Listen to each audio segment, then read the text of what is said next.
Tim, at what stage are the plants transplanted?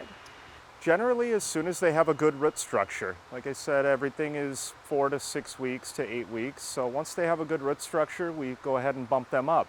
I brought some of our vegetable sizes here that we offer. Probably the one everybody's most common with. It's just a 4-pack of annuals for commonly maybe for red peppers or tomatoes. Then we come up to those that want a single and some a little more specialty varieties of peppers and tomatoes will be in our 3.5 inch. Then we do also carry our quart specialty vegetable line. This is where you'll find your ghost peppers and the Carolina Reaper, which is what I'm holding now. I don't know how people can eat those things, but there's quite a following.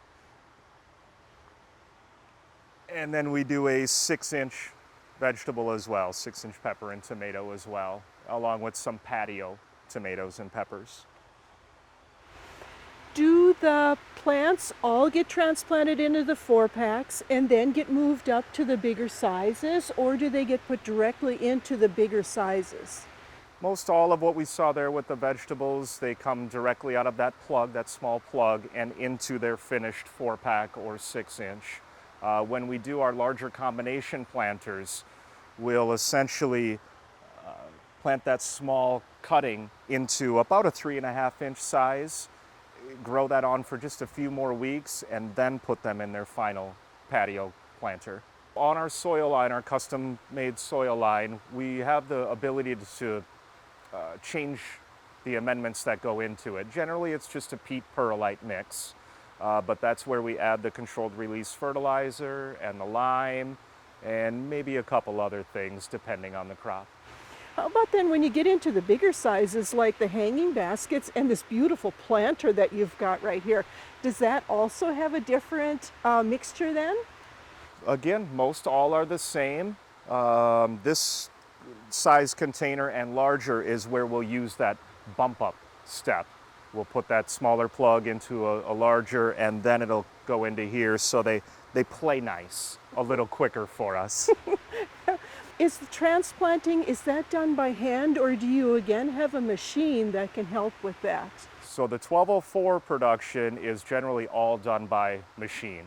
We can just get so much more done with less people.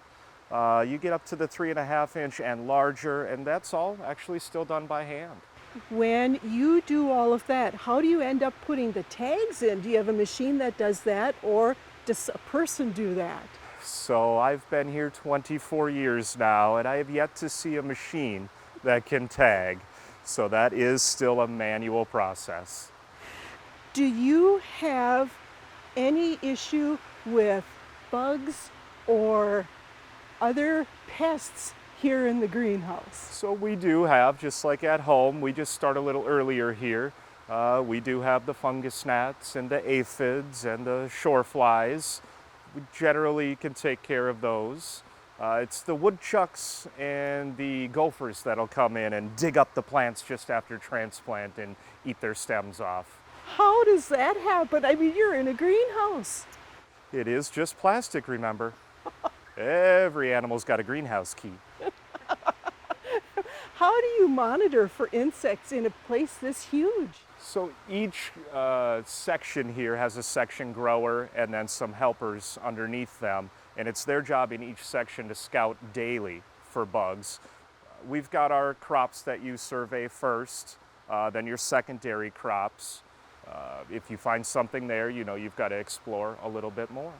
So we do use a lot of beneficial insects. I guess the best way to describe them, because I cannot pronounce any of their names, they're good bugs that eat bad bugs. And a lot of what we do here is controlled by those beneficial insects to minimize the use of pesticides. So that is something that you are very conscious of here at Dan and Jerry's. Absolutely. There's still use for pesticides, and when applied properly, they are completely safe. When you have so many different sizes of plants, how do you water those plants? A lot of the larger patio pod containers are on a drip irrigation system. We'll set them out spaced and run that drip line right through. It's just a pinky size line that drips a drip emitter. But most everything in the greenhouse is watered by hand. When do you start shipping?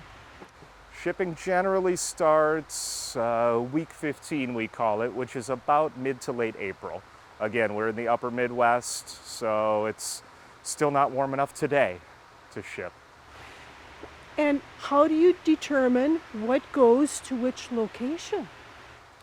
So again, we've got sales history from all the years we've worked with our retailers, just years of experience, knowing when to ship the warm product and when to ship the cool product.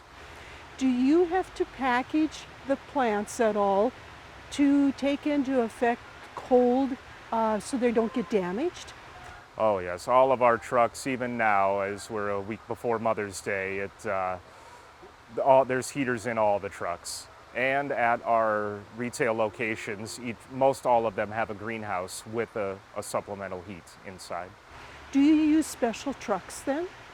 Yep, we use 30-foot box trucks with heaters in them, and most of our product is shipped on semis, 53-foot tractor trailers, and again, heaters in all those trucks. Do you ship to the same locations each week so that as they're running out of product, they can get a hold of you and say, hey, I need more of your beautiful hanging baskets? So yep, we monitor their daily sales at all locations. Most all of our stores get every other day shipments.